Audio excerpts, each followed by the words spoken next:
Assalamualaikum warahmatullahi wabarakatuh. Alhamdulillah. Alhamdulillah nahmaduhu wa nasta'inuhu wa nastarshiduh wa na'udzu billahi min shururi anfusina wa min sayyiati a'malina. May yahdihillahu fala mudilla lahu wa may yudlilhu fala hadiya lahu.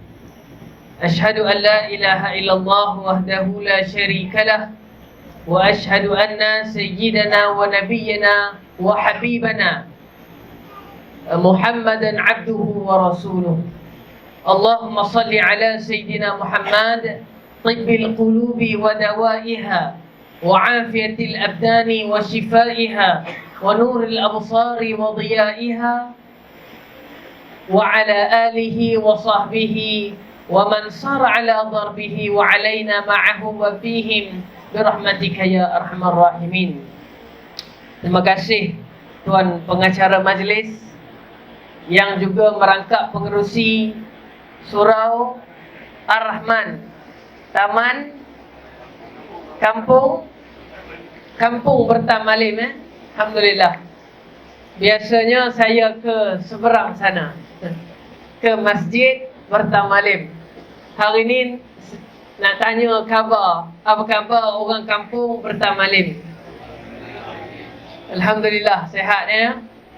Syukur pada Allah Azza wa Jal. Sebelum itu, terima kasih kepada Haji Omar yang selaku pengerusi yang sangat committed dan konsisten. Kontak saya supaya saya dapat datang juga ke Melaka ini, buat julung kalinya setelah saya berpindah ke Johor. Masjid pun saya tak sempat pergi lagi. Tapi surau tuan-tuan dulu. Orang masjid ni jangan kecil hati lah ya. Mungkin rezeki dah lama dah saya ingat Haji Omar ni ada plan perancangan dan malam ni kita dapat tunaikan. Alhamdulillah, syukur pada Allah. Timbalan pengerusi, setiausaha, bendahari dan seluruh ahli jawatan kuasa surau, kepimpinan qaryah, hadirin hadirat, tuan-tuan haji, tuan-tuan hajah, muslimin muslimat yang dirahmati Allah sekalian. Alhamdulillah, kita dah masuk dalam bulan yang kita nantikan, iaitu yang kita sambut pada setiap tahun, iaitu kita sebut sebagai bulan Maulud Nabi ataupun Maulid Nabi, yang mana lahirnya seorang Nabi yang tidak ada satu makhluk pun boleh mempertikaikan kelahirannya, yang mana bukti kelahiran telah pun ada dan masih wujud sehingga pada hari ini terpelihara, tidak dimamak oleh tanah walau sedikit pun daripada jasadnya masih berdarah dan masih bersinar cahaya.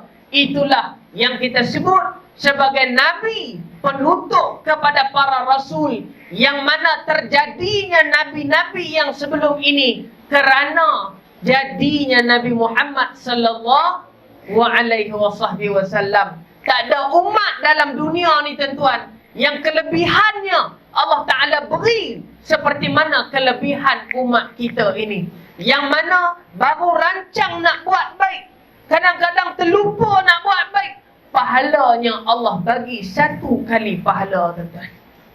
Yang mana kadang-kadang kita nak sedekah bubur tuan-tuan dalam poket, lipat duit RM1, nak lipat yang RM5 tengah bulan tu tuan. Jadi lipatlah duit RM1, bubur dalam poket, pergi semayang Jumaat. Habis semayang, wirid lebih kurang, salam-salam balik tuan-tuan. Bila bini nak buang baju ataupun kita nak buka baju, nak basuh, tengok tuan-tuan, duit ada dalam tu. Kita kata apa, ya Allah, habis pahala aku, tak dapatlah pahala aku. Tapi sebenarnya tuan-tuan, masa kita niat nak bubuh duit dalam poket tadi, Allah telah catat kepada kita satu pahala tuan-tuan. Yang mana kebaikan yang kita cadang nak buat, tapi kita terlupa nak buat, Allah telah beri juga pahala tak sama macam umat-umat yang lain tuan-tuan. Sebab itulah kesempatan yang ada ini, bukan saja kita nak seronok tentang makan minum ataupun menganjurkan majlis, tapi kita nak belajar sesuatu tuan-tuan daripada sejarah dan peristiwa yang pernah berlaku supaya dia ditanam dalam jantung hati kita. Kalau kita kata Jepun dulu masuk ke tanah Melayu, bunuh orang tuan-tuan, ambil hasil tanaman, tapi orang kita belum pernah makan kulit kayu lagi tuan-tuan. Orang kita belum pernah makan rumput lagi untuk hidup.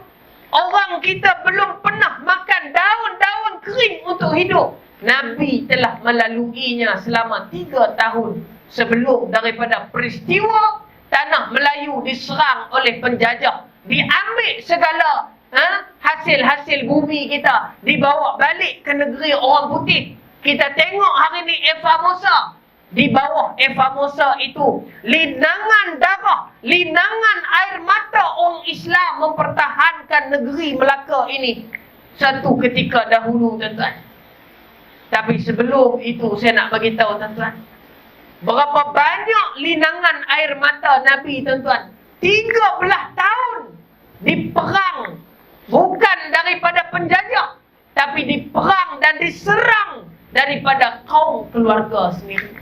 Yang ni lah keperitan yang lebih berat daripada orang luar yang datang buat tak baik pada kita. Sebab tu tuan-tuan, Allah Ta'ala ni dia bagi ujian sama rata tuan-tuan. Dia bagi ujian, kadang-kadang kita tak perasan, kadang-kadang tak terasa tuan-tuan tangan ni. Tuan-tuan tengok 2-3 hari ni, kawan kita, saudara kita baru balik umrah tuan-tuan, diuji. Bila naik kereta tuan-tuan, terbabah kereta, terhimpit ke bahu jalan, datang satu lori tuan-tuan, himpit kereta.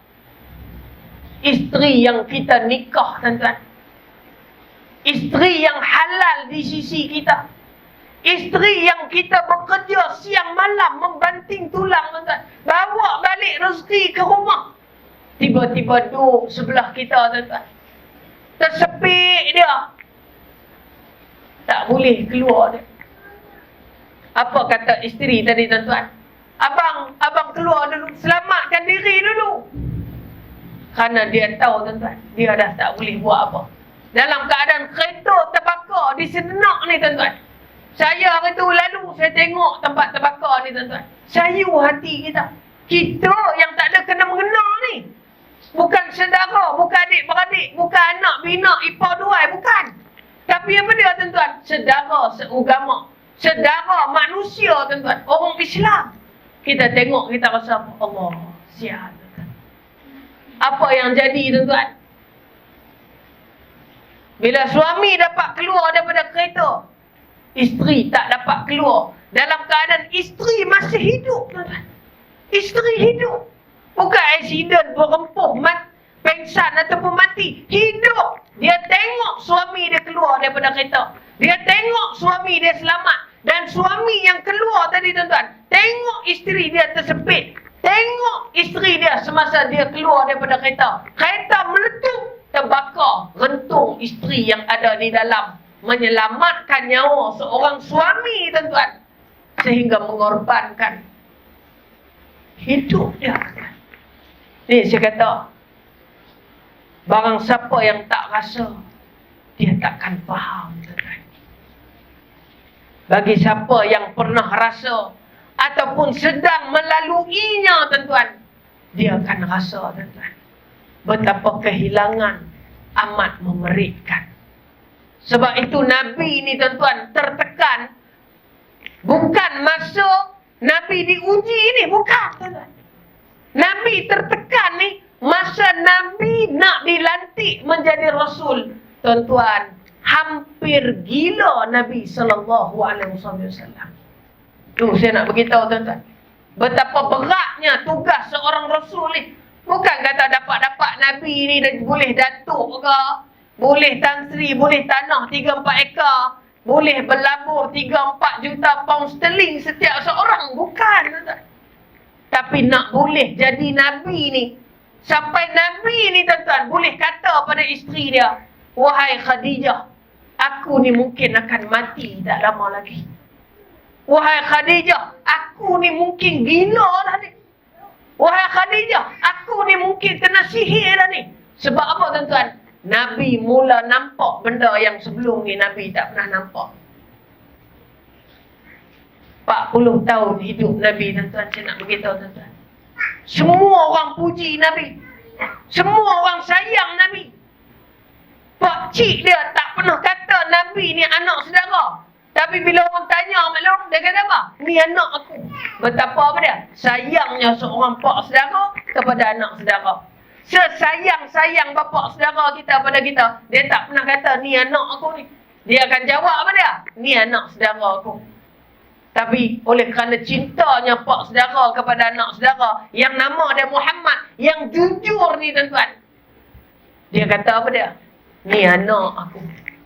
Anak tuan-tuan. Bukan dia senang. Sebab itulah kehidupan Nabi ni bermula daripada hari Nabi dilahirkan, iaitu pada hari Isnin tuan-tuan. Nabi dilahirkan. Allah telah memberi rahmat kepada bumi Arab tuan-tuan. Yang mana bumi yang tak banyak pokok, tapi binatangnya gemuk-gemuk tuan-tuan. Yang hari ni bumi kita tuan-tuan, banyak pokok, banyak rumput, tapi kadang-kadang lembu kita tuan-tuan keding tuan-tuan. Walaupun harga RM5,500 tuan-tuan.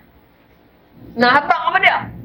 Allah dia memberikan rahmat dia. Tidak kira tempat, tidak kira masa, tidak kira keadaan. Allah boleh buat benda yang kita kata tak boleh tuan-tuan.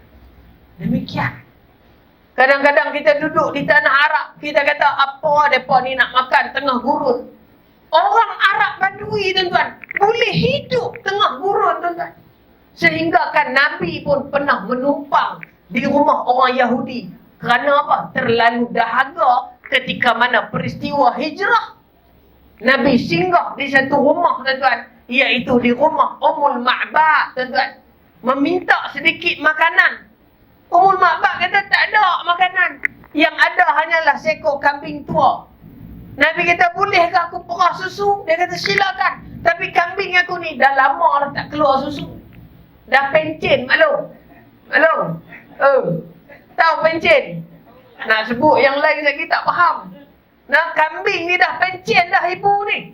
Tak keluar susu dah. Tapi dengan keberkatan yang Allah Ta'ala beri pada Nabi tuan-tuan. Nabi usap kambing ni.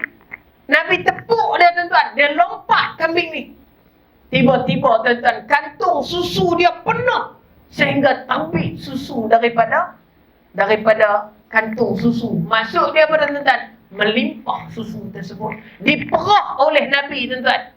Seekor kambing punya susu maklum boleh minum semua orang yang ada di dalam hijrah Nabi SAW. Sebab tu tuan-tuan kita ni, saya nak abang kat tuan-tuan awal-awal. Ni boleh faham tak bahasa Kedah ni? Awal-awal. Nah, sekali dia ingat ikan bawal pula. Tuan-tuan, nak abang awal-awal ni. Kita ni tuan-tuan dalam hidup ni banyak amalan pada Allah Ta'ala. Kita semayang kerana Allah. Kita bayar zakat kerana Allah. Kita puasa kerana Allah. Kita sedekah pun kita niat kerana Allah. Macam-macam benda kita tawah di Kaabah pun kita kata apa? Lillahi ta'ala. Banyak amalan kita. Kita kata apa? Lillahi ta'ala. Ada tak kita kata kerana Nabi? Jarang tuan-tuan. Dan doa bila kita baca, semuanya kita minta pada Allah tuan-tuan. Kok kita nak minta pada Nabi bila kita lalu tuan-tuan pergi umrah. Kita masuk dalam pintu masjid tuan-tuan. Masjid Nabawi. Kita lalu tuan-tuan pelan-pelan di depan Raudah. Kita dapat tengok maqam Nabi SAW. Kita pun angkat tangan tuan-tuan. Kita kata apa? Assalamualaikum ya Rasulullah. Tuan-tuan, Nabi tu ada dalam tu. Maklum, persoalan dia, Nabi dengar tak salam kita? Jawapan dia, Nabi dengar tuan-tuan. Nabi kenal tak siapa yang pi ziarah Nabi pada waktu tersebut? Jawapan dia, Nabi kenal. Seperti itulah tuan-tuan duk pi ziarah kubur isteri, kubur suami, kubur mak, kubur ayah, kubur anak. Mereka mengetahui, mereka mengenali siapa yang datang ke kubur. Sebab itu bila kita lalu kubur, pergi kubur, pertama sekali kita kata apa? Assalamualaikum ya ahli kubur. Kita beri salam sejahtera kepada ahli kubur. Kerana begitulah tuan-tuan, orang yang dapat pergi tengok Nabi di sana, mungkin ada sebahagian tak dapat daripada kita. Bagi orang yang dapat pergi ke sana, dia dapat secara langsung tuan-tuan menyampaikan salam kepada Nabi yang berada di sebalik dinding itu tuan-tuan. Dan dalam jarak yang begitu dekat dengan Nabi. Bila balik ke Malaysia, kena asam pedas ikan pari, tuan-tuan, kena masak lemak, daging salai, telur dadar, ikan kering tuan-tuan, anak tamban, ayam sirap, teh-oh, nyong habis dah tuan-tuan. Tinggal dah. Pasal apa tuan-tuan? Kita telah meninggalkan bumi Madinah. Kita balik ke tempat kita. Suasana tak sama. Habis setakat tu lah. Kemudian tuan-tuan, kita pergi kerja, balik kerja. Tak banyak amalan yang kita sandarkan kepada Nabi. Selain daripada selawat tuan-tuan. Saya nak sebut pada tuan-tuan, apa yang kita doa pada Nabi? Selain daripada selawat. Ini dia jawapan dia. Selain daripada kita doa tuan-tuan ketika mana kita baca selawat tu, Allahumma salli ala Sayyidina Muhammad, ataupun kita kata sallallahu ala Muhammad sallallahu alaihi wasallam, kita minta Allah berselawat kepada Nabi. Selawat ni saya nak bak pada tuan-tuan, kita melalui Allah. Kita tidak melalui diri kita dengan Nabi direct, tak. Tapi kita melalui Allah Ta'ala.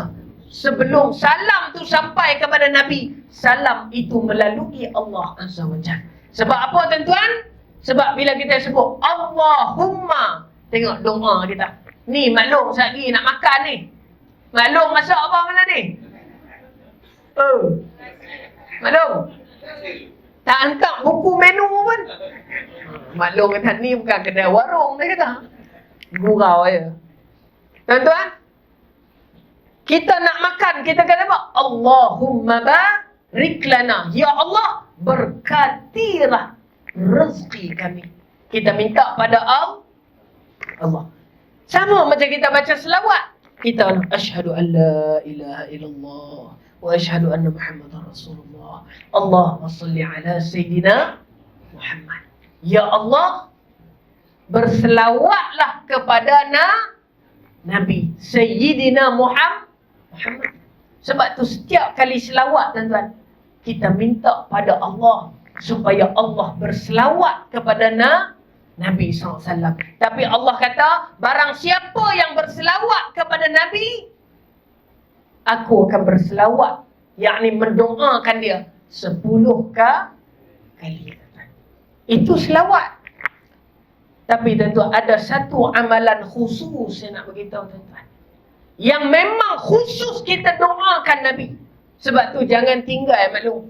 Tengah goreng ikan ke, tengah goreng kangkung belacan ke, tengah gosok baju nak pergi makan kenduri ke, tengah buat lipat kain batik tuan-tuan ke, lagi apa dia? Duk tumbuk apa dia? Tumbuk apa ni? Musim-musim hujan ni. Apa yang sedap maklum? Tumbuk sampai belacan. Tumbuk macam-macam. Macam-macam kita buat. Tapi bila kita terdengar satu benda tuan-tuan, terus kita direct pada Nabi tuan-tuan. Sedangkan kita tak ada di situ pun tak apa. Apa dia tuan-tuan? 5 kali sehari semalam azan tuan-tuan. Sebab tu saya nak beritahu tuan-tuan, ambillah peluang. Kadang-kadang orang masuk syurga tuan-tuan kerana sedekah dia banyak. Kadang-kadang orang masuk syurga kerana banyak qiyamul lail. Kerana kadang-kadang ada orang masuk syurga kerana apa? Banyak baca Quran. Tapi kadang-kadang ada orang masuk syurga tuan-tuan Kerana dia banyak memuji Nabi SAW, tapi dia tak banyak sedekah. Tuan-tuan kena ingat benda ni. Sebab saya mai tempat ni, bukan semua orang kaya, tuan-tuan.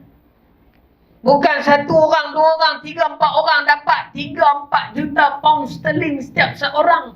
Bukan, tuan-tuan. Tapi tak ada apa yang kita nak beri, tuan-tuan. Melainkan apa dia? Tanggungjawab. Di kiri kita isteri, di kanan kita anak, di depan kita hutang, di belakang kita macam-macam, tuan-tuan. Nafkah nak beli barang dapur, duit tak banyak. Kadang-kadang ada orang kata, "Ustaz, saya macam mana nak masuk syurga? Duit pun tak ada, Ustaz. Pencen pun tak ada. Air sinau pun dah malap dah, tuan-tuan. Dah gelap dah. Pasal apa? Dah tak menyinau. Beli apa dia, maklum? Pulut dakak, maklum, keceng, habis dah duit. Nak gadai sayang, nak pakai habis kenduri. Duit tak ada, tuan-tuan. Sebab itu saya nak beritahu, tuan-tuan, rahmat yang Allah Ta'ala beri ni, tuan-tuan. Bila Nabi bawa Islam di Mekah, bila Nabi bawa Islam di Madinah, bukan orang kaya yang masuk dulu Islam, tuan-tuan. Tapi yang masuk Islam, yang Allah Ta'ala jemput, tuan-tuan, kepada Islam adalah kebanyakannya semua orang yang susah.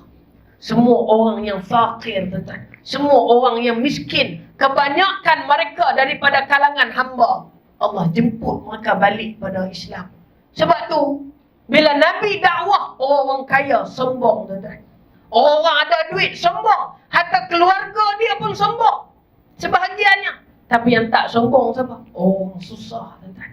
Yang tak ada duit. Kerana mereka tahu kami tak ada apa. Kami tak ada apa. Yang ada hanyalah apa dia, tuan-tuan? Jasa, keringat, kebaikan, silaturahim, bantuan yang kami boleh berikan kepada agama. Sebab itu kadang-kadang, tuan-tuan, bila kita dengar di masjid, Allahu Akbar, Allahu Akbar, Asyhadu an la ilaha illallah, kita duduk di rumah, kita senyap, tak kata apa, tuan-tuan. Kita kata apa? Tak ada apa aku nak puji Nabi. Selawat dah selalu dah. Hak lain tak ada apa. Sebenarnya, tuan-tuan, satu amalan yang kita boleh amalkan, yang mana mungkin kita akan masuk ke syurga. Satu. Yang keduanya, kita dapat syafaat daripada Nabi, tuan-tuan. Kerana apa? Kerana banyaknya kita menjawab doa di dalam azan, tuan-tuan. Selain daripada selawat yang khusus kepada Nabi, yang kedua yang khusus kepada Nabi, tuan-tuan, yang Allah Ta'ala buat, apa dia, maklum? Iaitu apa dia? Doa apabila berkumandangnya azan. Yang ni ramai orang tak buat. Bila habis azan ni, dia buat relax, tuan-tuan. Selam berdek. Tahu maklum selam berdek? Dia ada dua. Selam berdek dengan selam berbadak. Tahu? Selam berbadak tu memang tak heran dah. Semayang tidak, masjid tak pergi, apa pun tak buat, tuan-tuan. Yang selam berdek ni apa dia? Ni duduk pun tepi-tepi surau, tepi-tepi masjid, tak buat apa, senyap, tuan-tuan. Tak jawab doa azan. Sedangkan doa azan tu, time tu lah, tuan-tuan, Allah suruh kita memuji khusus kepada Nabi. Kerana syariat azan ini syariat khusus kepada agama Nabi Muhammad sallallahu alaihi wasallam. Kemarin tuan-tuan keluar berita di Jerman. Maklum? Maklum tahu Jerman? Atas sikit pada Tehel. Simpang Tehel tu ada kari kambing tu. Naik sikit atas tu Jerman, maklum. Masjid di Jerman ni, tuan-tuan. Esok dia start kereta api, mampus tak jumpa, tuan-tuan. Jom bang kita pergi Jerman. Cari kot Tehel tu, tuan-tuan. Sampai ke Tangkak pun tak jumpa, tuan-tuan. Kerana Jerman ni, tuan-tuan, satu kuasa Nazi dan komunis yang kuat, tuan-tuan. Ketenteraan yang begitu kejam, tuan-tuan, dalam sejarah. Tapi baru-baru ni, beberapa masjid di Jerman ni, tuan-tuan, telah mula membenarkan azan dikumandangkan. Sebab tu maklum, setiap kali kejayaan Nabi, kejayaan para sahabat dibuka dengan kalimah azan. Sebab di dalam azan tu ada puji Nabi, puji Allah. Di dalam azan ada puji kepada Nabi, tuan-tuan. Sebab itu bila Umar buka, tuan-tuan, Masjid Al-Aqsa, Umar suruh Bilal bin Rabah azan. Bila Nabi buka kota Mekah selepas 8 tahun Nabi dibuang negara, balik semula ke Mekah, dipanggil Fathul Mekah ni, Nabi suruh Bilal naik atas Kaabah, tuan-tuan, azan, tuan-tuan. Dan bila Sultan Muhammad Al-Fatih, adik-adik tahu Sultan Al-Fatih? Tak tahu? Blackpink tahu Blackpink? BTS tahu? Omar and Hana tahu? Upin Ipin tahu? Semua mereka tahu, tak khatam. Berapa juzuk saya tak tahu. Tuan-tuan, bila mana Sultan Muhammad Al-Fatih masuk, tuan-tuan, ke dalam Konstantinopel. Ni maklum pening lah. Tak mana pula, dia kata. Konstantinopel ni atas sikit pada Pulau Pinang, tuan-tuan. Dekat mana maklum? Dekat Turki, tuan-tuan. Yang dipanggil sebagai Istanbul ni. Dulu nama dia Islambul, kota Islam. Kemudian mai penyamun 2-3 ekor ni, tuan-tuan, pergi tukar habis rosak negara Islam. Tu saya nak abang pada tuan-tuan. Bila Islam mula-mula masuk, tuan-tuan, ke Konstantinopel ataupun Turki ataupun Istanbul ni, tuan-tuan, kalimah azan dilaungkan di dalam sebuah gereja yang nama dia Hagia Sophia, ditukarkan daripada sebuah gereja kepada sebuah masjid yang besar dan indah. Semua orang di dalamnya Islam. Kerana apa, tuan-tuan? Elok, baik, budi pekerti. Kerana mereka disambut dengan kalimah azan, tuan-tuan. Sebab itu saya nak abang pada tuan-tuan. Pergilah tang mana pun, pergilah bumi mana pun, bila kita mendengar kalimah azan, suasananya berbeza. Terutama kita pergi tempat negara orang bukan Islam, ataupun kita pergi tempat yang minoriti orang Islam. Tiba-tiba kita ternampak masjid, tiba-tiba kita ternampak tempat semayang, tiba-tiba kita ternampak surau. Perasaan kita pada tuan, Allah, adanya Islam. Kita rasa bangga, kita rasa seronok, kita rasa lapang dada. Nak makan, nak minum, nak tidur, nak jalan, rasa aman, tuan-tuan. Itulah Islam. Itulah kempen Islam. Sebab kita bukan nampak masjid surau, ni dia, kita rampas habis kot ni. Bukan, tuan-tuan. Tapi kita bila nampak syiar Islam, kita rasa apa? Damai. Rasa nak makan pun tak apa takut. Rasa nak berjalan tak apa bimbang. Sebab apa? Islam membawa kebahagiaan kepada orang. Sebab tu bila kita dengar, tuan-tuan, azan, habis la ilaha illallah, kita jangan tinggal, tuan-tuan, pujian khusus kepada Nabi SAW. Selain daripada selawat. Biasa ustaz duk main ceramah, ajak selawat, tuan-tuan. Baca selawat macam-macam. Selawat dia ada selawat Jibril, selawat Tafrijiyah. Selawat apa nama? Selawat Syifa. Macam-macam selawat Ibrahimiyah yang kita duk baca dalam tahiyat akhir tu. Macam-macam selawat ada. Itu selawat pada Nabi. Puji-pujian pada Nabi melalui selawat. Tapi saya nak bagi tahu tuan-tuan hari ni, yang doa selepas azan ni bukan untuk Allah, tapi untuk Rasul dia. Sebab tu kita kata Allahumma rabbaha bihi da'wati tammah wassalatil qa'imah ati sayyidana Muhammadan abduhu wa rasuluh. Kita kata apa?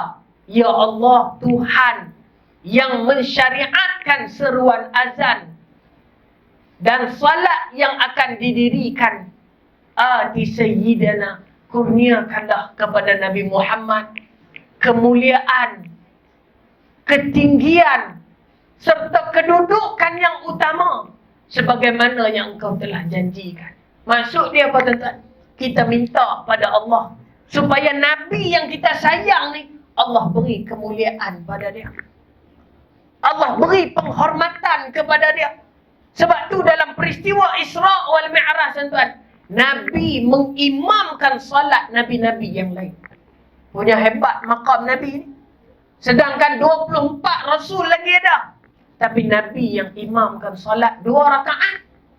Terus Nabi diangkat ke langit. Sebab itu tuan-tuan, Nabi bila pergi ke Madinah, saya nak beritahu tuan-tuan, budak-budak tuan-tuan ni macam ada depan ni, ramai-ramai ni. Ada warna pink, ada warna biru, ada warna purple. Orang tua-tua kata warna ungu tuan-tuan. Ada hak warna kuning. Macam-macam tuan-tuan. Depa ni tuan-tuan, bila dengar Nabi nak sampai, pada masa tu 500 orang Islam. Dengar Nabi nak sampai tuan-tuan, pegang kompang tuan-tuan. Kompang ni maklum, bukan 2-3 hari ni maklum, bukan.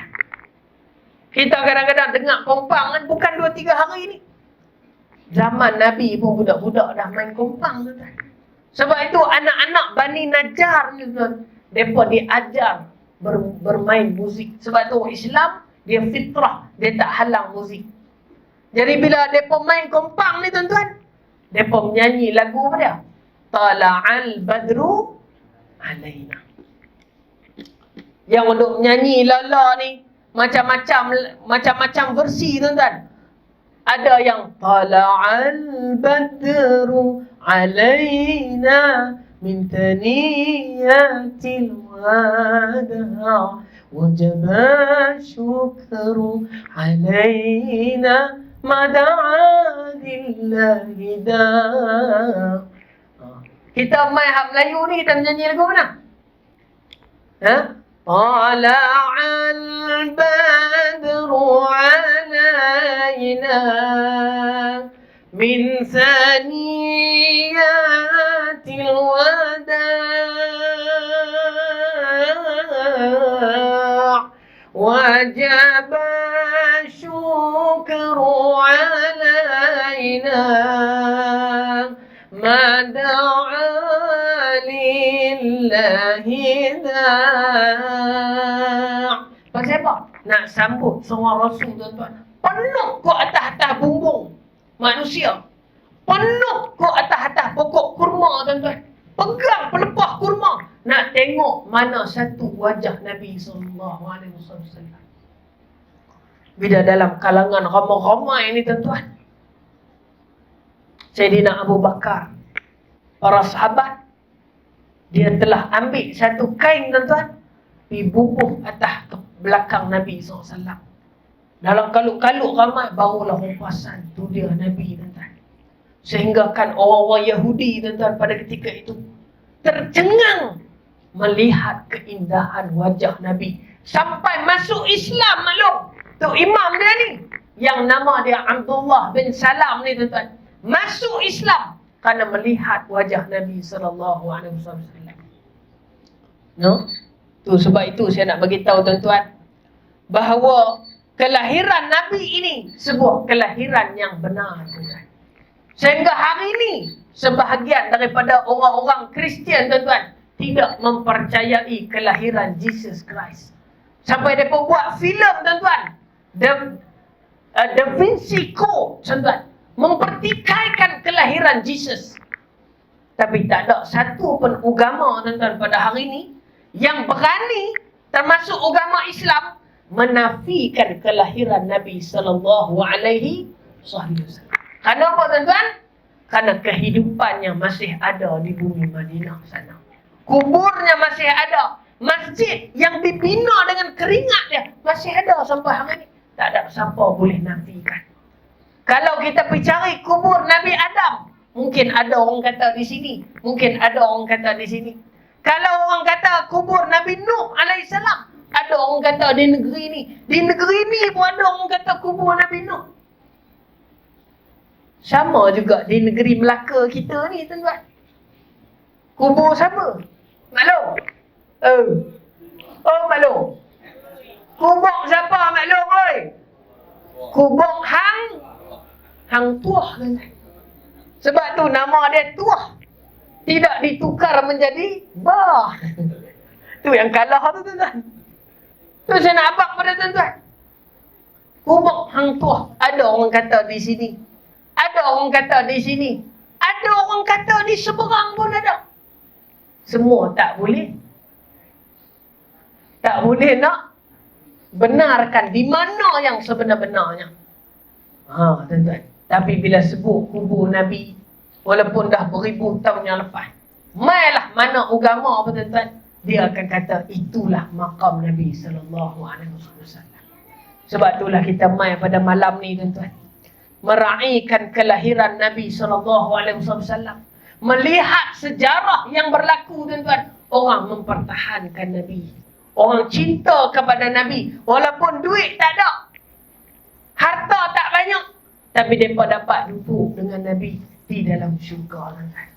Sebab tu bagi-bagi orang susah macam kita ni tuan-tuan, yang tak kaya seperti orang lain, sehingga ada yang kata apa, Haji tak handsome tak apa, janji kaya. Kaya apa kena beku rekod 6 bulan tuan-tuan. Tak handsome tak apa, janji kaya. Tak apa, baguslah tuan-tuan. Tak handsome memang tak handsome lah walaupun kaya. Kalau dengan tak handsome macam ni memang tak handsome lah. Buah bedak pun jadi macam tepung gomak tuan-tuan. Tapi nak habaq apa dia? Walaupun tak kaya. Mungkin bagi di sisi dunia, tak kaya, tak boleh menikmati kehidupan macam orang kaya. Kita bila lalu depan rumah orang kaya tuan-tuan, kita tengok rumah dia indah tuan-tuan. Kita tengok pagar dia saja, boleh beli tuan-tuan, boleh bayar duit rumah kita tu. Kita tengok pintu pagar dia aja tuan-tuan, boleh bayar harga kereta kita. Kita tengok parking rumah dia lah, boleh sama harga dengan rumah kita buat loan 30-40 tahun. Tuan-tuan tahu tak? Abdul Rahman bin Auf tuan-tuan, orang kaya. Kaya tuan-tuan. Dia tuan-tuan pindah, hijrah daripada Mekah pergi Madinah. Berapa hari ya maklum? Boleh kahwin bagi mahar emas kepada isteri dia. Dalam keadaan dia pergi ke Madinah tuan-tuan, satu habuk duit tak bawa. Satu habuk harta tak bawa. Semuanya tinggal tuan-tuan. Tapi dia boleh bayar mahar kepada isteri dia dengan emas tuan-tuan. Sampai Nabi pun terkejut. Nabi tanya dia, hang kahwin dia tak? Aku kahwin dia. Hang bagi mahar apa? Aku bagi mahar emas. Terkejut Nabi tuan-tuan. Ni baru sangat ni mai Madinah ni, boleh beri mahar emas kepada isteri. Maksud dia apa? Cerdiknya cari duit. Sebab tu duit ni tuan-tuan, kalau cerdik ada pada kita, campaklah di mana pun, tetap kita ada rezeki dia. Sebab tu macam agama juga. Walau agama ni tak nampak tuan-tuan. Dia bukan sekat jubah, serban, lebay apa semua ni. Tapi dia hidup daripada seluruh aspek kehidupan. Sebab tu Islam tu dia panggil ad-din tuan-tuan. Bukan Aladin malu. Aladin hak duk dalam cerek tu. Teko cerek besar tuan-tuan. Gosok-gosok keluar tu Aladin. Ni ad-din tuan-tuan. Kehidupan kita. Cara hidup kita sebagai orang Islam. Sebab tu kadang-kadang sahabat tuan-tuan memilih Nabi daripada sakit. Tu saya nak abang kat tuan-tuan. Siapa dia tuan-tuan? Khubayb bin Adi. Kena salib tuan-tuan di Tana'in. Kena salib. Dia tak marah tuan-tuan. Bila dia tetak tangan dia tuan-tuan, putus. Menangis dia tuan-tuan, sakit. Tengah duk salib macam ni, dia pun nak bunuh dia ni. Kerana apa? Dia masuk Islam. Di Tana'in ni, dia pun tetak ni tuan-tuan, putus lengan dia, jatuh lengan. Darah memancut tuan-tuan di atas bumi Tana'in. Dia sikit pun tak marah. Wajahnya tenang walaupun linangan air mata kerana sakitnya. Tangan ditetak tuan-tuan. Secara apa dia? Secara ni mentah ni lagu mana maklum? Nak tetak begitu ni. Ni hak bergurau ni tuan-tuan. Mati tuan-tuan. Tu saya kata bukan senang kehidupan tuan-tuan. Walaupun kita nampak tenang kehidupan, tapi bila kita tak bubuh agama tuan-tuan pada anak-anak, tak bubuh tazkirah, tak bubuh tazkiyah. Tazkirah ni bukan macam tazkirah maklum tu. Oh, cocok tuan-tuan. Nah tu contoh. Maklum? Nah, buka aja mata, cek, tuan. Tu contoh tazkirah subuh, tazkirah duha, tazkirah zuhur, tazkirah asar. Maghrib dia panjang sikit, tuan. Dia ada kuliah maghrib. Masuk rumah tak mandi lagi, habis kotor lantai ni. Baju main lempar je. Dia beletir tu, tuan. Azan isyak tak siap lagi. Tu yang Pak Long tak tahan start motor, cabut tuan. Baik aku pergi masjid dia kata. Pergi masjid. Ada cucuk free boleh makan. Tu saya nak abang. Bukan senang tuan hidup ni. Dalam keadaan kita duk sayang anak-anak kita. Kita duk pesan anak-anak kita ni. Orang Kedah kata duk peda tuan-tuan. Jaga anak-anak ni. Tengok. Dia boleh buat sesuatu yang kita tak boleh bayang. Dia boleh bertengkar sama-sama dia tuan-tuan. Ambil pisau baling. Nampak macam ringan tuan-tuan. Ambil pisau baling. Bila baling tu tuan-tuan, terkena. Bila terkena, major, orang putih kata apa? Major bleeding, major injury, tuan-tuan. Kemudian meninggal.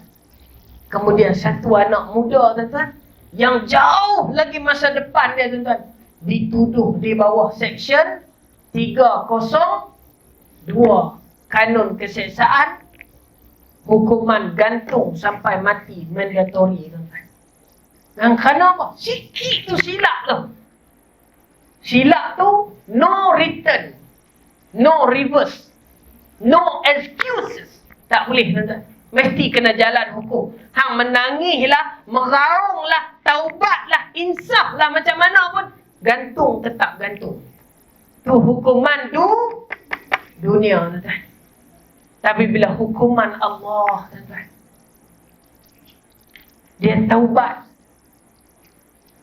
dia istighfar pada Allah. Dia dah bunuh banyak orang, tuan-tuan. Dia istighfar pada Allah. Dia ikhlas, tuan-tuan. Dia tinggalkan benda tak elok. Dalam keadaan dia tak apa pandai lagi agama. Tapi niat dia tinggalkan betul-betul, tuan-tuan. Allah ampun dosa dia, tuan-tuan. Allah ampun dosa dia. Kerana apa, tuan-tuan? Kerana dia bertaubat dan ikhlas. Insaf apa yang dia buat. Salah pada Allah Ta'ala. Allah ampun dia. Allah kata apa? Aku tak peduli, tuan-tuan. Allah tak peduli. Wa iza sa'alaka ibadi anni fa inni qarib ujibu da'watad da'i iza da'an. Apabila hamba aku bertanya tentang aku, wahai Muhammad, sesungguhnya aku dekat. Aku dekat. Aku sambut doa hamba aku. Sebab tu, tuan-tuan, doa kuat. Bila azan main, sebab tu di antara masuk doa yang mustajab, tuan-tuan, adalah doa selepas azan. Kita ramai tak baca, tuan-tuan. Ramai kita terlupa nak baca ataupun kita tak elok. Padahal kita boleh baca. Allahumma rabba hadhihi da'wati tammah. Kadang-kadang kita dengar kat radio, kan? Kita dengar kat radio, dia baca, kita buat heran. Sedangkan kita boleh ikut dia pelan-pelan. Allahumma rabba. Bagi segala propak, tuan-tuan, kono Allah makbul doa kita. Tu saya nak abang tadi, tuan-tuan. Dengan nama Muhammad ni orang sanggup, tuan-tuan, susah. Bila kena tak tangan, tak marah pun, tuan-tuan. Tapi mereka ugut kata, hang mau tak kami gantikan tempat hang ni dengan tempat Muhammad. Hang kami lepas, Muhammad kami buh sini, kami tetak kat tangan dia. Tuan-tuan, dia goncang salib ni, tuan-tuan. Hampir nak roboh pentas yang mereka salib dia ni. Dia marah, tuan-tuan. Nah, siapa dia? Khubayb bin Adi ni. Apabila disebut tentang nama Muhammad. Sehingga dia katakan apa, tuan-tuan? Allahumma asinhum adada. Ya Allah, kira mereka ni. Semua yang mai dalam majlis untuk tengok aku kena hukum mati ni, kira mereka semua. Kira mereka semua ni. Wala tubqi minhum ahada. Jangan kau lepaskan satu pun daripada mereka ni. Tu doa, tuan-tuan. Mustajab ni doa sahabat. Waqtulhum ba'dada. Dan kau bunuh mereka satu persatu, ya Allah. Dahsyat, tuan-tuan. Sahabat yang masuk Islam selepas tu pun pengsan 3-4 kali, tuan-tuan. Sebab duk teringat doa sahabat tu, hak kena bunuh ni, tuan-tuan. Bukan senang kehidupan. Nah, sebab tu kita sambut, tuan-tuan. Tiap-tiap kali masuk dalam bulan Rabiul Awal, kita sambut, tuan-tuan, pada 12 Rabiul Awal. Sebab itu 12 Rabiul Awal ni pandangan Ibn Ishaq, tuan-tuan. Satu tokoh sejarah yang kata Nabi ni lahir pada 12 Rabiul Awal. Tu beberapa pandangan yang saya nak beritahu, tuan-tuan. Tu yang pertama, 12 Rabiul Awal, pandangan Ibn Ishaq. Kemudian 10 Rabiul Awal, ada orang kata Nabi lahir 10, ada, tuan-tuan. Nama dia adalah Al-Waqidi, Abdullah Al-Waqidi. Dia kata Nabi lahir 10. Kemudian ada tak Nabi kata lahir 9? Ada. Siapa dia kata? Ini ulama dalam ilmu falak kata. Iaitu siapa dia, tuan-tuan? Ni yang buat kalender ni. Nama dia Mahmud Bashar Al-Falaki Al-Misri. Dia telah return balik kalender pada zaman Tom Gajah ni pada bulan Rabiul Awal, dan dia telah tengok pada minggu kedua. Itu hebat, tuan-tuan, ilmu Islam ni. Hebat, tuan-tuan. Tengok balik minggu kedua, hari Isnin ada 9 Rabiul Awal. Itu ketiga. Yang keempat, tuan-tuan, ada orang kata Nabi lahir 8. Ada. Siapa dia? Imam Malik bin Anas. Imam Malik bin Anas ni siapa dia, tuan-tuan? Mazhab Maliki. Dia kata Nabi lahir pada 8 Rabiul Awal. Jadi pada saya, tuan-tuan, orang Kristian ada tak kata Nabi? Ada, tuan-tuan. Mereka kata Nabi telah lahir pada 20 April. Nah, 20 April 571 Masihi, tuan-tuan. Iaitu tahun, sekarang tahun berapa Masihi? Belum. Oh, maklum. Ni tahun berapa ni, maklum? Tahun berapa Masihi? 2022 Masihi. Hari ni. Tapi orang Kristian kata Nabi lahir apa dia? 20 April 571 Masihi yang lalu. Semua ambil pandangan. Maksud dia apa, tuan-tuan? Benar sungguh kelahiran Nabi SAW. Benar sungguh. Sebab itu saya nak bagi tahu, tuan-tuan. Orang bila baca Islam, baca Quran, masuk Islam. Yusuf Islam, tuan-tuan. No? Yusuf Islam, masuk Islam. Hak ceramah Cina tu. Mu'alaf nama apa? Ustaz Abid Liu. Baca Quran, masuk Islam. Satu lagi ni siapa dia, tuan-tuan? Sophie Petrinum. Sophie Petrinum ni, tuan-tuan. Boleh ke? 2 minit ke boleh, no? Sophie Petrinum ni saya nak abang malu. Dia bukan orang Gembira. Bukan orang Jasin. Dia orang tuan-tuan, duduk di tempat apa dia? Emmanuel Macron punya negara, tuan-tuan. Dia kena colek, tuan-tuan. Culik. Colek tu hak menyicah tu. Dia kena culik, tuan-tuan, di Mali. Mali, maklum. Nah, bukan Malim. Mali. Sekali duk pergi tanya orang Malim pula, siapa kena culik tu? Tuan-tuan, Mali ni dekat-dekat dengan Somalia apa semua. Sophie Petrinum ni saya nak abang, tuan-tuan. Hebatnya dakwah ni, tuan-tuan. Walaupun kena colek 2 tahun, tuan-tuan, dia kena colek. Ada yang kata 4 tahun. Dia kena colek dengan siapa? Pemberontak Mali, tuan-tuan.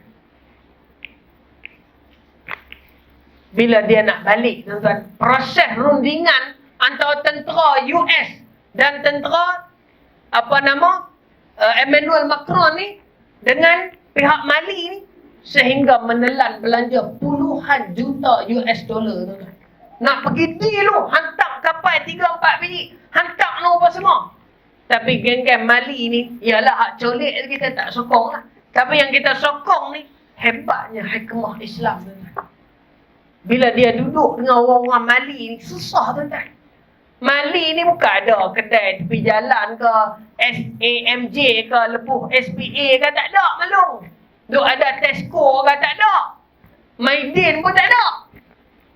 Sadin pun, Sadin mungkin ada tuan-tuan. Duduk tuan-tuan di sana, susah hidup. Masa hari dia balik tuan-tuan, mereka kirim dengan pesawat pejuang, dengan hanger. Ni pesawat Karibo tu, hanger bukan duk sangkut di rumah tu. Pesawat hanger ni pergi ambil dia di Mali ni tuan-tuan. Dia dilepaskan tuan-tuan daripada pemberontak dalam keadaan dia memakai pakaian berwarna putih tuan-tuan. Di sana mereka dah tunggulah majlis tuan-tuan. Puluhan ribu orang yang hadir nak kutuk Islam ni.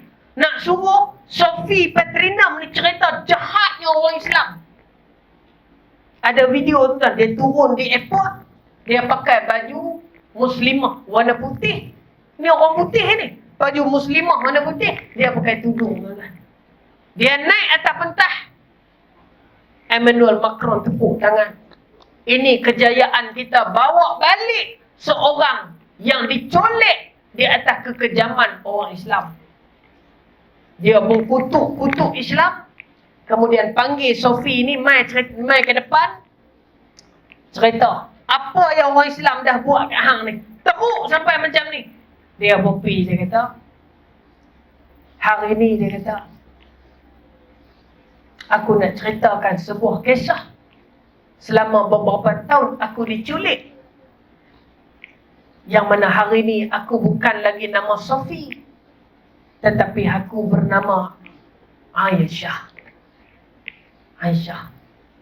Dan tak ada siapa yang paksa aku. Hari ni aku seorang Islam. Terkejut tentang majlis tersebut. Kecoh tuan-tuan. Kerana dana, duit habis ya tuan-tuan. Bayar nasi kandak, nasi goreng kampung, nu bayar spaghetti, makan, minum ayam kawan nu. Tengok untuk kutuk Islam, tengok kawan ni bela Islam. Dia kata selama berapa tahun aku dicolek ni, aku tidak pernah merasakan satu tekanan, ugutan. Bahkan aku boleh hidup seperti mana orang yang tidak diculik. Maksud dia apa? Dia dibebaskan, dibawa keluar, boleh bergaul, boleh makan, boleh hidup, boleh memilih kehidupan. Sehingga dia kata, inilah agama yang benar. Dia mengucap 2 kalimah syahadah. Mengejutkan dunia. Mengejutkan dunia. Sebab kes ni kes berat ni tuan-tuan. Sophie Petrinam ni famous, orang terkenal. Tapi bila dia balik, diceritakan tentang Islam, orang terkejut. Demikian rahmat. Sebab tu kita tak mau jadi macam orang Yahudi tuan-tuan. Orang Yahudi ni, mereka mengenali Nabi. Sebab itu Quran kata apa? Ya'rifu kama ya'rifu abna'aku ahum wa inna fariqan minhum la yaktumuna haqqa wa hum ya'lamun. Orang Yahudi ni tuan-tuan, mereka tahu Nabi itu seperti mana seorang bapa mengenali anaknya. Maksud dia orang Yahudi ni kenal betul Nabi itu. Sebab dalam kitab Taurat cerita tentang Nabi. Dalam kitab Zabur cerita tentang Nabi. Mereka kenal Nabi. Tetapi tuan-tuan, mereka menyembunyikan kebenaran, sedangkan mereka mengetahui kebenaran. Ini kita jangan buat. Yang mana salah, kita kena kata salah. Yang mana benar, kita mengatakan ianya benar, walaupun pahit di bibir. Sebab itu di akhir zaman ni tuan-tuan, mai satu penyakit, yang mana penyakit menyembunyikan kebenaran. Sebab tu kita sanggup menega tuan-tuan, walaupun lebay duduk atas kepala. Hak tak elok, kita kata elok. Hak grade B, kita kata B. Hak yang salah, kita kata betul. Hak yang betul, kita kata salah. Yang ni pernah terjadi pada zaman Umar tuan-tuan. Sehingga kan di dalam masjid, sahabat dituduh tuan-tuan.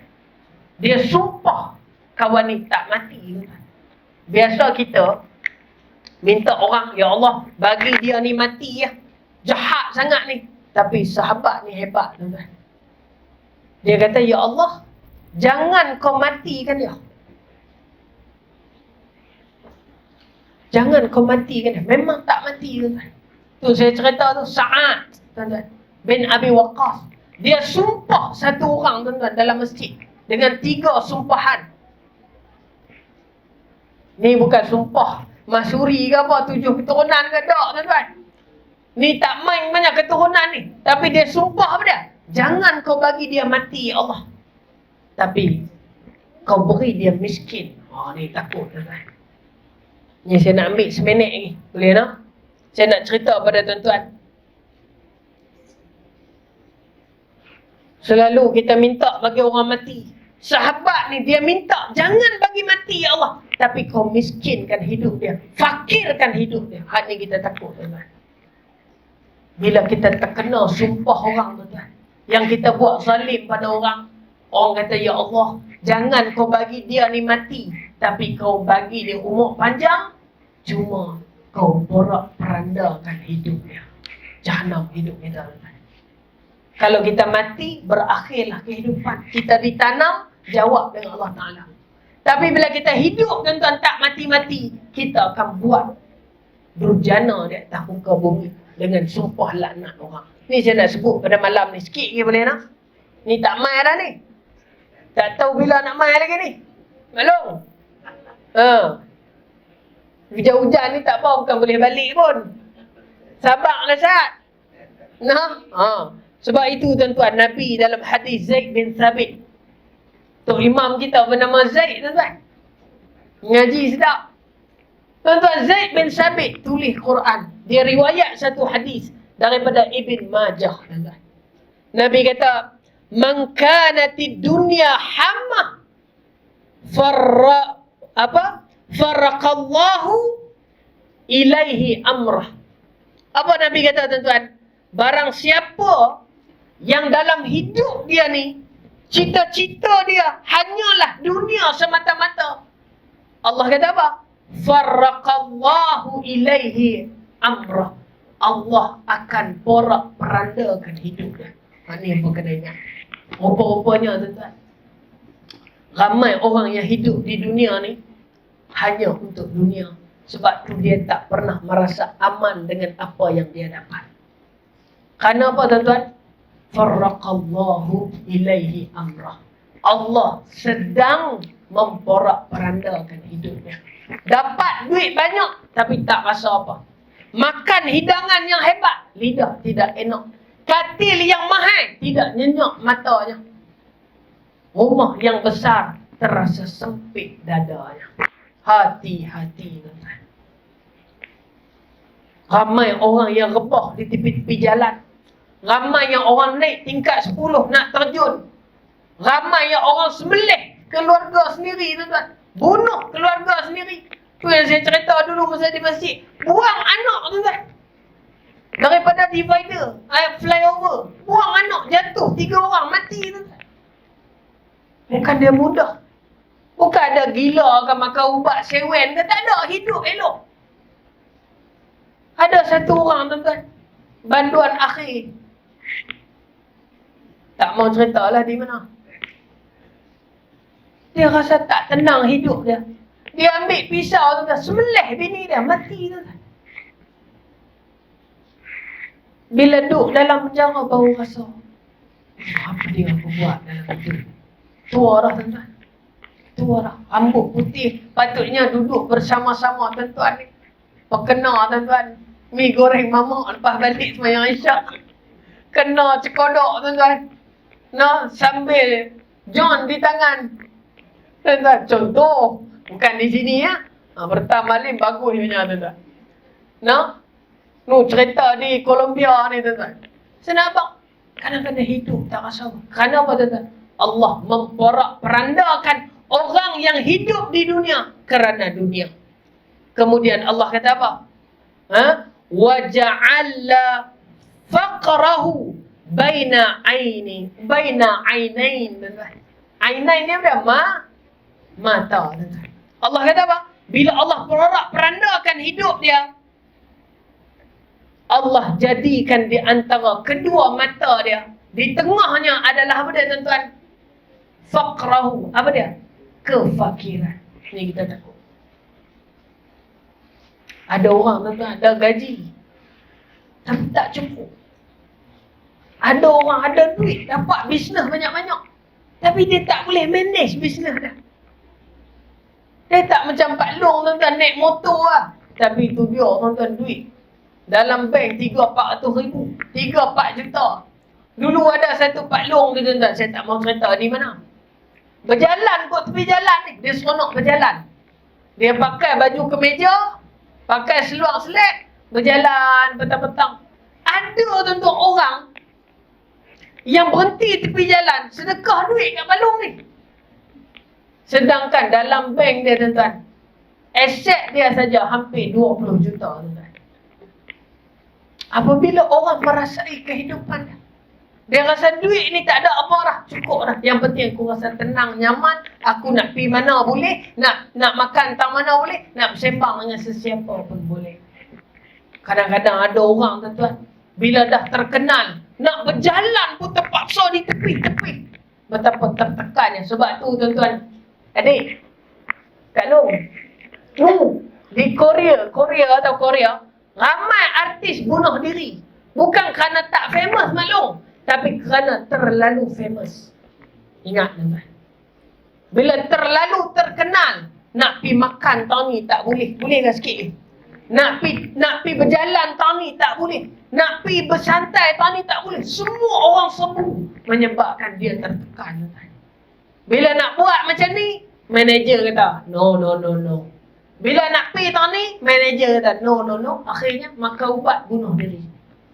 Ada yang nak bunuh diri, sanggup mai ke Malaysia tuan-tuan. Mai duduk di Malaysia, makan ubat, mati di Malaysia. 2 orang artis luar negara. Sebab apa? Tertekan. Nak bunuh diri pun terpaksa cari ruang. Sebab apa? Dikawal hidup. Ini kata harta dunia tuan-tuan. Faqiran ainain. Allah jadikan di antara 2 mata kefakiran. Sebab tu orang tengok cantik, kita kata tak cantik. Orang tengok lawa, kita kata tak lawa. Orang tengok seronok, gelap, kita tengok tak gelap. Sebab apa? Allah jadikan kefakiran pada mata kita. Nah, sebab itulah kita ni tuan-tuan kena hati-hati dengan kehidupan. Kemudian Allah kata apa? Walam ya'ti minad dunya illa man kutibalah. Allah kata apa? Allah bagi setakat mana amalan dia ditulisnya. Lebih daripada tu tak ada orang. Ni sikit je saya nak abang pada tuan-tuan. Kita ni, tu saya kata saya suruh buat suruh baca yang ni. Sebab apa tuan-tuan? Sebab bila kita mati tu adanya syafaat. Setakat ni yang amalan kita. Tapi dengan kerana amalan tu dijadikan sebagai amalan soleh, Allah sambung tuan-tuan. Nabi bagi kat kita ruang sambung amalan tadi walaupun kita dah mati. Jam'alahu amrah. Jama'allahu lahu amrah. Allah jadikan urusan kita selesai. Apabila kita ni ditulis setakat mana dan Allah beri lebih daripada apa yang ditulis, Allah selesaikan amalan kita. Sebab tu bila kita buat dunia kerana akhirat, jadi cikgu buat kerana akhirat, jadi jurutera buat kerana akhirat, jadi kontraktor buat kerana akhirat, jadi manager buat kerana akhirat, kerja kilang buat kerana akhirat, bukan kerana gaji semata-mata. Allah kata apa? Aku selesaikan urusannya. Sebab tu bila nak mati, hutang selesai. Orang tak marah, anak-anak semua jadi. Walaupun kita hidup susah, Allah telah bereskan hidup kita. Yang tu kita nak. Sebab tu bila Nabi nak wafat ni, hujung dah ni, habis dah. Seminit dah, cukup dah. Sebab tu bila Nabi nak wafat tuan-tuan, Nabi kata apa? Al-yawma akmaltu lakum dinakum wa atmamtu alaikum. Aku telah sempurnakan agama. Cukup tuan-tuan. Nabi nak wafat umur 63, bawa agama 23 tahun. Bila hari dia nak wafat, Dia kata apa? Aku telah sempurnakan agamamu, iaitu Islam Medina. Islam menjadi agama ke Nabi pun. Habis tugas dia balik pada Allah Ta'ala. Kita tuan-tuan, kadang-kadang macam-macam cara kita balik pada Allah. Tak tentu. Sebab itulah tuan-tuan, jagalah amalan kita, jaga diri kita, jaga. Apa dia tuan-tuan? Kita ni supaya dapat lebih daripada apa yang ditulis oleh Allah. Dan jangan sampai Allah letakkan kefakiran di antara kedua mata kita. Jadi saya rasa cukup sekadar tu dulu tuan. Sejam lebih dah ni. Saya minta maaf terlebih masa, tersalah ataupun terlebih kata, terkurang. Terima kasih kepada Haji Omar yang jemput, dan terima kasih kepada tuan-tuan Ahad tunggu. Saya tak apa sedap duduk atas kerusi ni belum. Maklum duduk bawah tu duduk geram tu. Orang tua ni bila nak berhenti kita sabar nak. Esok tak main dah. Jadi insya-Allah kita jumpa lagi. Saya minta maaf banyak-banyak. Saya doakan segala yang baik itu datang kepada diri tuan-tuan dan memberkati kehidupan keluarga, anak bina serta kerja buat tuan-tuan sepanjang hayat ini insya-Allah. Qul qauli hadza. Wassalamualaikum warahmatullahi wabarakatuh.